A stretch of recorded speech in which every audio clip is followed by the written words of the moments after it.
When I was first starting my career as an occupational therapist, one of my first clients was an African American woman in her late 50s. She had very poorly managed diabetes, and she'd already lost one leg. Doctors had told her she would likely lose the other if she didn't start doing something different. She was on every medication you can imagine, and not just for her diabetes. She took over 30 medications every day, including psychiatric drugs. She'd also lost all vision in one of her eyes and half of her vision in the other eye.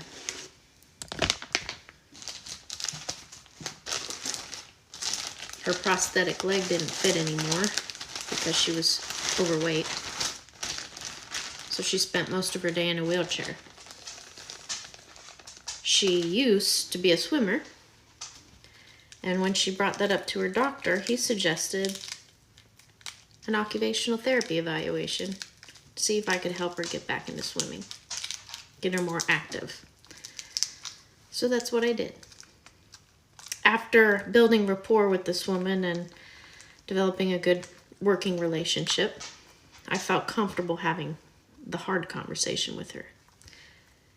Because after she got to the point where she was confident not only getting on the bus, getting to the local YMCA, accessing the pool, the dressing rooms, the whole shebang, got her to the point where she is independent, she asked me,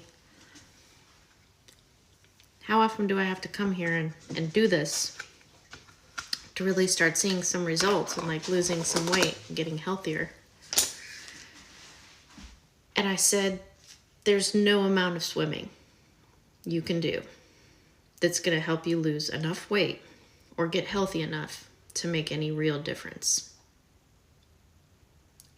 And she just looked at me dumbfounded, like, what are you talking about? Why have we been doing this whole time? What do you mean?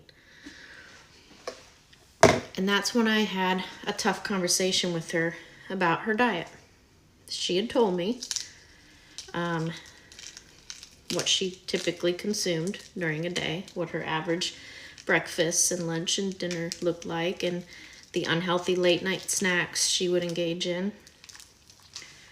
And so I slowly started to educate her on how food affects our bodies, physical and mental, and how over 70% of the diseases in this country are caused by what we eat. Luckily, she was receptive to that information. And over the span of the next year of working with her, we made miraculous changes. We started small, one manageable change at a time. Changes that she would actually stick to, that she would adopt as a new lifestyle habit. My job as the OT was to set her up for success, to provide that education, and then make sure she was picking one manageable, attainable, realistic goal at a time. When I finally discharged her from my services, she had lost so much weight that we had to get her a new prosthetic leg twice in 1 year, which Medicare isn't typically happy about, but we managed. Doctors also said she'd likely never lose her other leg and have any other issues with amputation again if she continued down this path. She was on over 30 medications. She got down to roughly 5. She even got off of her psychiatric meds, all under the care and direction of her physicians. But the most amazing part to me was when I got to go with her to her optometrist appointment. And I got to see the look on his face because she regained full vision in her half-blind eye and half vision in her fully blind eye. He couldn't even form complete sentences. He was beside himself.